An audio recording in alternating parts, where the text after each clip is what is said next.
प्रिय दर्शकों, स्वागत है आप सभी का हमारे YouTube चैनल में। मैं हूं देवभूमि ऋषिकेश उत्तराखंड से आप सभी के साथ आचार्य आशीष और बात करेंगे ज्योतिष के महत्वपूर्ण योगों पर। मेरे सामने ये भृगु संहिता पुस्तक रखी हुई है।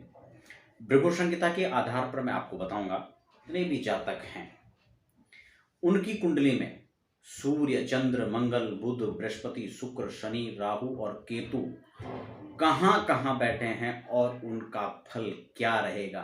यानी कोई भी कुंडली इससे अछूती नहीं है। इस पर बहुत विस्तार से सभी कुंडलियों के बारे में बताया है और जो फलित कम से कम 90 से 95% तो हर व्यक्ति पर सटीक बैठती। तो मैं आपको इसी के आधार पर आप अपनी कुंडली घर बैठे देख सकते हैं, कौन सा ग्रह कहाँ बैठा हुआ, संपूर्ण डिटेल आपको इसी के माध्यम से आपको बताऊंगा। लेकिन दर्शकों, मैं चर्चा को शुरू करूं इससे पहले आप यदि नए दर्शक हैं तो आप हमारे चैनल को सब्सक्राइब जरूर कीजिएगा। साथ ही बेल आइकन को प्रेस कर दें क्योंकि नियमित रूप से हर दिन एक वीडियो हमारे चैनल पर अपलोड होती है जो आपके काम की हो सकती है। तो ये क्रमशः सूर्य, चंद्र, मंगल, बुध और सभी ग्रहों को हम यहाँ पर डिटेल बताएंगे। आप स्वयं देखिए कि आपका कौन सा लग्न है। तो सूर्य अगर इस भाव में बैठे तो क्या फल होगा, चंद्र इस भाव में बैठे तो क्या फल होगा। ऐसी टोटल आप 9 ग्रहों का फलादेश घर बैठे समझ सकते हैं। इसके अलावा हमारे चैनल पर खासकर ज्योतिष के विभिन्न योगों की चर्चा आप प्लेलिस्ट में देख सकते हैं। मुहूर्तों की बात आती है तो सभी प्रकार की मुहूर्तों की जानकारी, खासकर व्रत हैं, पर्व है, जप आदि हैं, नवग्रह स्तोत्र हैं, पूजा पाठ की वीडियोस हैं, कथा सत्संग आदि की वीडियोस हैं। ये तमाम प्रकार के अध्यात्म और ज्योतिष से रिलेटेड जितने भी चर्चा हैं वो मैं तमाम आपको जो है इसी चैनल पर देता हूँ। तो दर्शकों, फटाफट हम लोग चर्चा कर लेते हैं। यदि आप हस्तलिखित जन्म कुंडली इत्यादि बनाना चाहते हैं या अपनी जन्म कुंडली का खुद विश्लेषण आप करवाना चाहते हैं, अपनी कुंडली दिखवाना चाहते हैं, कैरियर से संबंधित है, एजुकेशन है, लव मैरिज है या किसी भी संबंधित आप चर्चा को, कुंडली मिलान की बात है, आप करना चाहते हैं, रत्न रुद्राक्ष की सलाह लेना चाहते हैं तो लगातार जो नंबर नीचे फ्लैश हो रहे हैं उस पर आप समय लेकर चर्चा कर सकते हैं। तो आइए फटाफट बिना समय गंवाए हम लोग चर्चा कर लेते हैं क्रमशः एक एक वीडियो पर। आज सबसे पहले हम चर्चा करेंगे, तो हम बात कर रहे हैं सूर्य के विषय में। सूर्य आपकी कुंडली में लग्न स्थान में बैठेंगे तो उसका क्या फल रहेगा। यानी कि पहले घर में बैठेंगे, लग्न कहते हैं पहले घर को।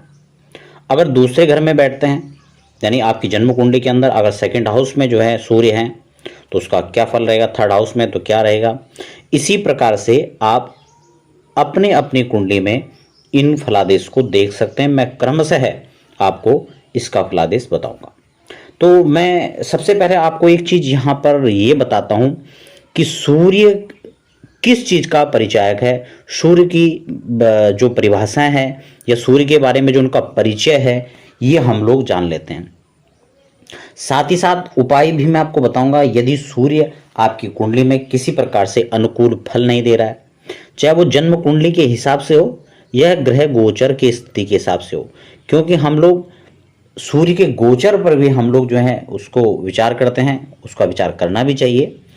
तो सबसे पहले सूर्य का नाम लेते ही हमें प्रकाश और उजाला, एक नया दिन, इसका परिभाष होने लगता है। सूर्य ऊर्जा का परिचायक है, ऊर्जा का द्योतक है, प्रकाश देकर के समस्त प्राणियों का भरण पोषण और एक नया जीवन देने के लिए वो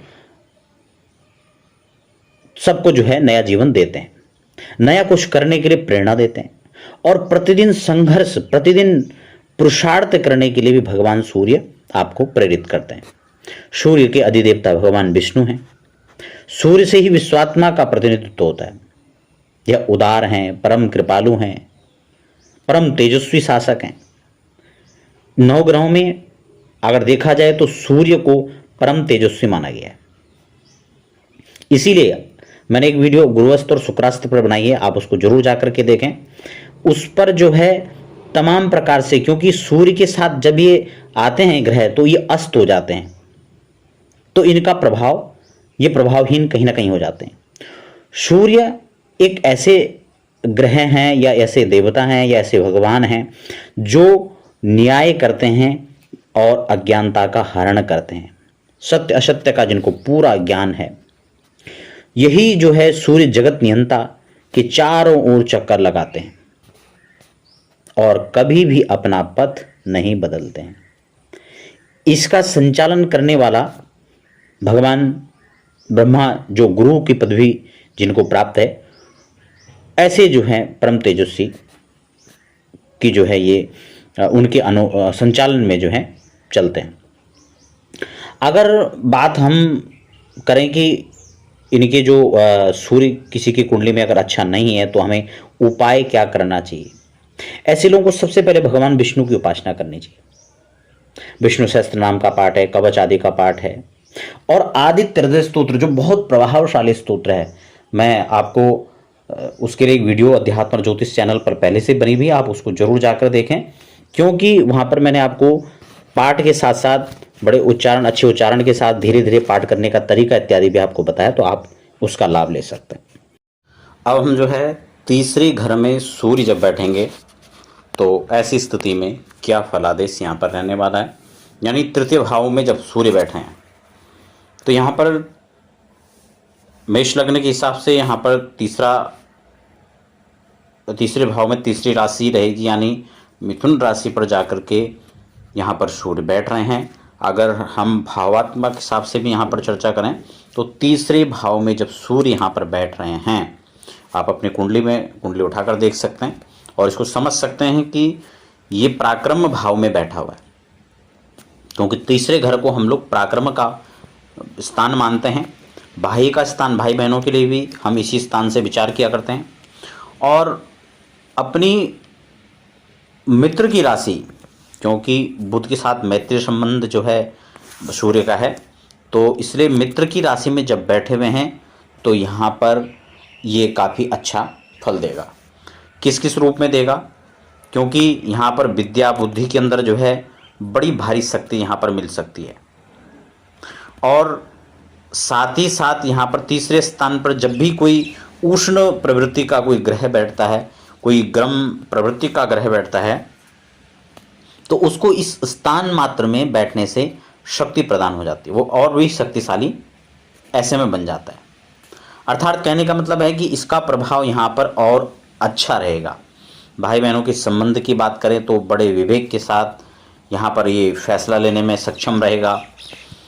इसलिए पराक्रम और पुरुषार्थ की वृद्धि के साथ साथ भाई बहनों का स्तर भी यहाँ पर काफ़ी अच्छा रहेगा। बड़ा भारी प्रभाव इन पर भी सकारात्मक देखने को मिलेगा। साथ ही साथ इनके और भी अगर दिमाग से संबंधित, मस्तिष्क से संबंधित अगर बात की जाए, या वाणी के अंदर की अगर ओजस्ता की बात की जाए, तो यहाँ पर भी ये सकारात्मक परिणाम देंगे। अगर हम बात करें चौथी जो दृष्टि है, यानी द्विपाद दृष्टि से जब षष्ठम स्थान को देखेंगे, तो यहाँ पर रोग है, ऋण है, शत्रुता जो है, उसके लिए ये खासकर सूर्य यहाँ पर उनके दमन के लिए भी यहाँ पर ठीक रहेंगे। जबकि मैत्रीय दृष्टि से वहाँ पर देख रहे हैं, लेकिन फिर भी यहाँ पर इन चीज़ों के लिए नुकसानदायक भी यहाँ पर ये नहीं रहेगा।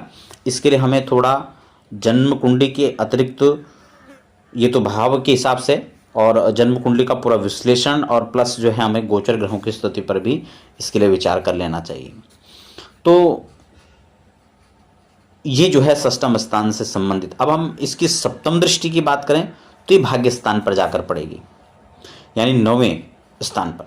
तो 9वें भाव में हम देख रहे हैं यहाँ पे 9वां अंक यानी धनु राशि लिखी हुई है। ठीक है, तो धनु के साथ, धनु का मतलब कि गुरु की राशि है, तो गुरु के घर में जब इनकी दृष्टि पड़ेगी तो ये मित्र दृष्टि पड़ेगी।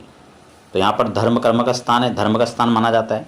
तो धर्म में इनकी रुचि, धर्म में निष्ठा ये यहाँ पर देखने को मिलेगी। धनुराशि को जब देखेगा तो विशेषकर बुद्धि योग प्रबल होगा। यहाँ बुद्धि शक्ति का जो है यहाँ पर उनके द्वारा विकास होगा।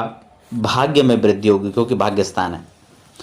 धर्म में मन तो लगेगा, साथ साथ में धर्म का पालन भी करेंगे, धर्म का प्रचार प्रचार भी ऐसे व्यक्ति करते हैं, और ईश्वर के प्रति उनकी निष्ठा देखने को मिलती है।